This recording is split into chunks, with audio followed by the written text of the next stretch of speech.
JPSC JSSC reform मंच की ओर से शुक्रवार को झारखंड के हर जिले में मुख्यमंत्री हेमंत सोरेन और राहुल गांधी का पुतला दहन कार्यक्रम आयोजित किया गया था। कार्यक्रम के दौरान रांची, हजारीबाग और गिरिडीह में आंदोलनकारी छात्रों और एक पार्टी के समर्थकों के बीच जमकर झड़प हुई। अब इस मामले को लेकर सियासत शुरू हो गई है। हाई कोर्ट के फैसले से आहत जेपीएससी जेएसएससी रिफॉर्म मंच की ओर से मुख्यमंत्री हेमंत सोरेन और राहुल गांधी के पुतला दहन कार्यक्रम में शुक्रवार शाम जमकर हंगामा हुआ। रांची, गिरिडीह और हजारीबाग में पुतला दहन कार्यक्रम टकराव में बदल गया। तीनों जगह मुख्यमंत्री हेमंत सोरेन का पुतला दहन करने पहुंचे छात्रों और जेएमएम के समर्थकों के बीच झड़प हुई। एल्बर्ट एक्का चौक पर पुतला दहन करने जा रहे रिफॉर्म मंच के छात्रों से कुछ लोगों ने पुतला छीन लिया। इसके बाद दोनों पक्षों में मारपीट शुरू हो गई। मौके पर मौजूद पुलिस ने बीच बचाव कर स्थिति संभाल ली और छात्रों को आगे बढ़ने से रोक दिया। हम लोग फ्रंट में थे, हम लोग के हाथ में था, छीना गया, बगादर लेके भागा गया मारपीट के साथ। प्रशासन बाद में पहले हम लोग जब हम लोग दौड़ा, मतलब लड़के लोग जब जाके दौड़ा के उनसे छीना गया, तब जाके फिर प्रशासन आया, तब लाठीचार्ज हुआ है। क्या दो लड़कियां पुतला लेके आ रहे थे, लेकिन हम लड़कियों से पुतला को छीना गया। जब पुतला चोरी हो सकता है तो यहाँ की नौकरियाँ क्यों नहीं बेची जा सकती? जब सरकार को इतना ही डर था तो आज के छात्रों सामना करने में क्या जाता है उसको? तो एक रैली नहीं था, वो बहुत सारे स्टूडेंट है, बच्चा स्टूडेंट है, एक बूढ़ा स्टूडेंट है। हम लोग को लाइब्रेरी के छात्र थे, हम लोग को ये नहीं पता था कि जेल का गुंडा इतना पता रहता, मुंह तोड़ जवाब देते हैं। गिरिडीह में जेएमएम कार्यकर्ता और सीएम हेमंत सोरेन का पुतला दहन करने वाले समर्थकों के बीच जमकर मारपीट हुई। इस दौरान जेएमएम समर्थकों ने छात्रों को दौड़ा कर पीटा और उनके हाथ से सीएम का पुतला छीन लिया गया। छात्रों के पुतला दहन कार्यक्रम को लेकर बीजेपी ने सरकार पर वार किया है।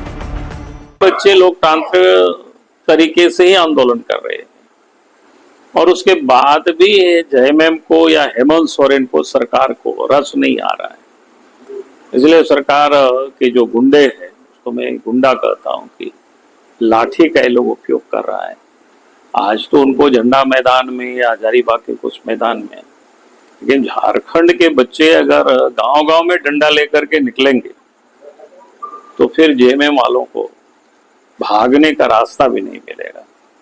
इसलिए मैं कहूँगा कि हेमंत सोरेन जी से अपने गुंडों को आप समझा दीजिए कि लोग अपने डंडे को रख करके घर में जाएं, और फिर आप जो बच्चों को जो आश्वस्त किए थे, लेकिन वो आश्वासन तो पहले ही दिखा कि आप जो है आज बच्चों को जिस तरह से मारा है और जिस तरह से बच्चों को डराने का काम किया, छात्रों को डराने का काम किया है अपने गुंडों के द्वारा, जो आपके गुंडे हैं, पोषित गुंडे हैं, जो झारखंड में लूट मचा करके रखे हैं, बालू, कोयला, गिट्टी, पत्थर और सरकारी नौकरियों को भी जिसने लूटा है। आपके वो तमाम कार्यकर्ता के रूप में गुंडे आज जिस तरह से हाथ में झंडे और डंडे लेकर के निहत्थे छात्रों पर जो मारा है, जिस तरह से उनके ऊपर अत्याचार किया है, ये पूरा देश देख रहा है।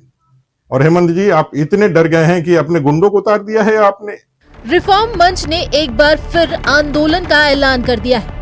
छात्र ने 24 अगस्त से रामगढ़ के नेमरा यानी दिशोम गुरु शिबू सोरेन के गांव से भर्ती व्यवस्था सुधार यात्रा शुरू करेंगे। मंच के मुताबिक राज्य के सभी 24 जिलों में जन जागरण अभियान चलाया जाएगा। इस वास्ते छात्र नेता शैक्षणिक संस्थानों, विश्वविद्यालयों और पुस्तकालयों में जाएंगे और छात्रों तक अपनी बात पहुंचाएंगे। 15 सितंबर को हाई कोर्ट में होने वाली सुनवाई पर छात्रों की नजर है। मंच ने सरकार से कोर्ट में सीआईडी जांच की रिपोर्ट मजबूती से रखने की मांग की है। छात्रों का कहना है कि उनकी मांगे नहीं मानी गई तो वे मुख्यमंत्री आवास का घेराव और झारखंड बंद का आह्वान करेंगे। इस पर जेएमएम का कहना है कि सरकार ने छात्रों की मांग के अनुरूप परीक्षा को रद्द करने का ऐलान किया, लेकिन अब मामला न्यायालय में है। न्यायपालिका के निर्णय के बाद अब सरकार को कोसना और दोषी ठहराना कहीं से उचित नहीं है। सरकार को कोसना, सरकार को दोषी ठहराना, ये किस दृष्टिकोण से सही हो सकता है? क्योंकि आज भी लोग बोलता है कि सरकार हम लोग को धोखा दिया, तो सरकार कहाँ धोखा दिया है? ये कोर्ट का निर्णय है, कोर्ट ने सुनाया है। आगे कोर्ट ट्रायल करेगी, उसके बाद क्या होगा तो भविष्य की बात है। लेकिन इस सवाल पर जिस ढंग से लोग एक्ट कर रहे हैं, ऐसे तो लगता है कि ये सीधे राजनीति का खेल है और राजनीति को छात्रों के कंधे में बंदूक चलाने का काम ये लोग कर रहा है। ऐसे लोगों को झारखंड की जनता सबक सिखाएगी। हमारी सरकार ने स्पष्ट कर दिया है, छात्रों के साथ समझौता करके उन्होंने न्याय दिलाने का काम किया है और निश्चित रूप से सरकार उनके साथ है। लेकिन जहां तक न्यायालय की बात है, न्यायालय अपना काम कर रही है, उसमें सरकार कहां बीच में आ रही है। सीबीआई जांच किसकी चल रही है ये भी आप लोग अच्छी तरह से जानते हैं, लेकिन चोर जो है वो शोर मचा रहा है। शोर इसलिए मचा रहा है चूंकि अभी हमने सुना कि न्यायालय को भी चैलेंज किए हैं। खुद जो सीबीआई के घेरे में है, जिसका ईडी में जांच चल रहा है, वो आदमी न्यायालय को चैलेंज कर रहा है। भानु जी, आप न्यायालय को चैलेंज कर रहे हैं, लेकिन आपको मालूम नहीं है कि उल्टी गिनती फिर शुरू हो जाएगी आपकी। पूरे देश ने देखा एक संवेदनशील मुख्यमंत्री क्या कुछ कर सकता था छात्रों के लिए। सबसे बड़ी और कड़ी कार्रवाई राज्य सरकार की तरफ से की गई। मैं पूरे पैन इंडिया की बात करता हूं। 153 परीक्षा लीक भाजपा के शासनकाल में हुआ, कहीं ऐसी कार्रवाई देखने को नहीं मिली। लेकिन ये पूरा आंदोलन भाजपा के नेताओं, चंद कोचिंग संचालक, विद्यार्थी परिषद के लोगों के द्वारा संचालित की जा रही है। कुछ छात्र दिग्भ्रमित भले ही हो जा रहे हैं, लेकिन वैसे लोग घुसपैठ करके अपनी राजनीतिक रोटी सेकने का काम कर रहे हैं। देखिए, वो दिनकर जी की प्रसिद्ध पंक्तियां हैं ना, जब नाश मनुज पर छाता है पहले विवेक मर जाता है।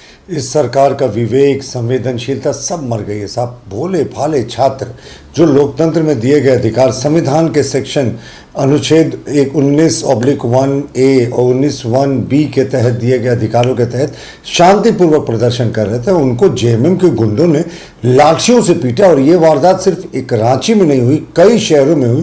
बेटियों के साथ अभद्र व्यवहार किया गया और पूरे तरीके से ये तानाशाह वाली जो व्यवस्था थी कल देखने को मिली। जेपीएससी और जेएसएससी सीजीएल का मामला हाई कोर्ट में है, जहां सरकार को 14 सितंबर तक सीआईडी जांच में अब तक की हुई कार्रवाई की जानकारी देनी है। वहीं इस मामले में सीबीआई जांच की याचिका पर सुप्रीम कोर्ट में चीफ जस्टिस की अध्यक्षता वाली बेंच भी सुनवाई कर रही है।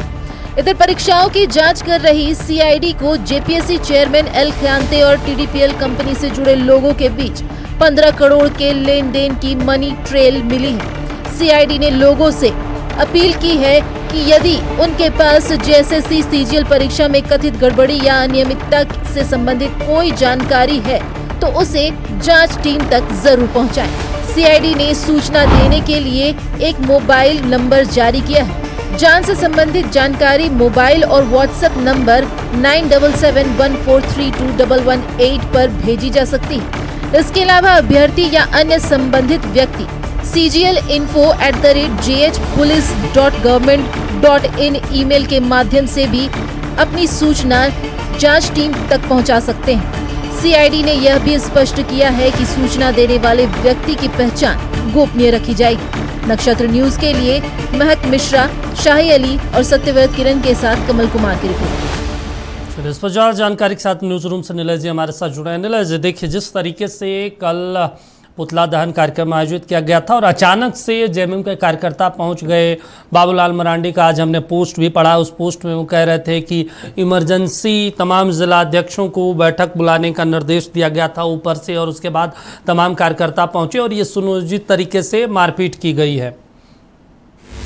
देखिए दीपक, कल की जो घटना हुई है, जब छात्रों ने पूरे राज्य भर में पुतला दहन का कार्यक्रम रखा था, तो रांची से लेकर हजारीबाग, गिरिडीह और तमाम जगहों पर यहाँ पर एक झड़प हुई है। और इनका कहना है कि ये जो कार्यकर्ता जो थे वो पुलिस ने नहीं बल्कि जेएमएम के कार्यकर्ताओं ने उन पर हमला किया और उनसे पुतला छीनने का प्रयास किया और उनके साथ बदतमीजी भी की है।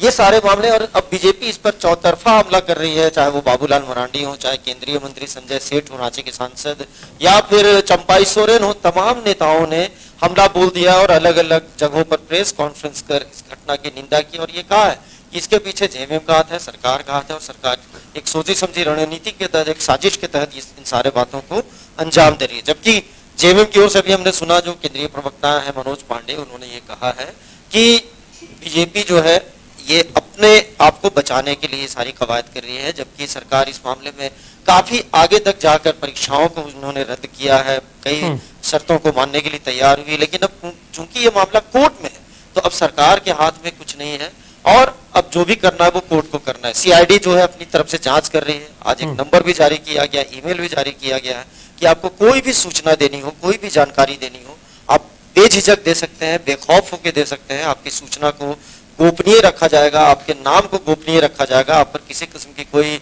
आंच नहीं आएगी।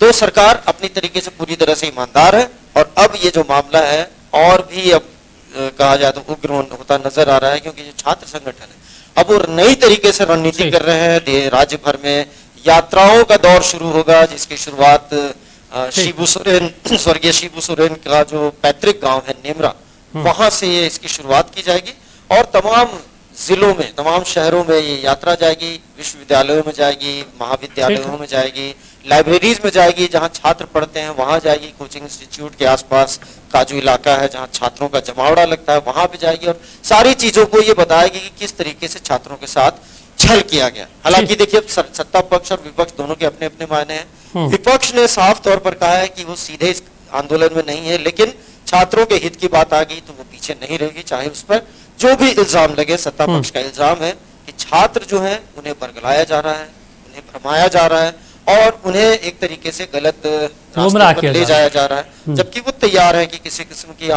का आंदोलन नहीं करेंगे और वो अपने आंदोलन को वापस लेने के लिए भी तैयार थे। और अब जबकि मामला कोर्ट में है तो इसमें विपक्ष को बहुत कुछ नहीं करना चाहिए। चलिए ठीक है नीलेश जी, तमाम जानकारी देने के लिए, बातचीत करने के लिए शुक्रिया।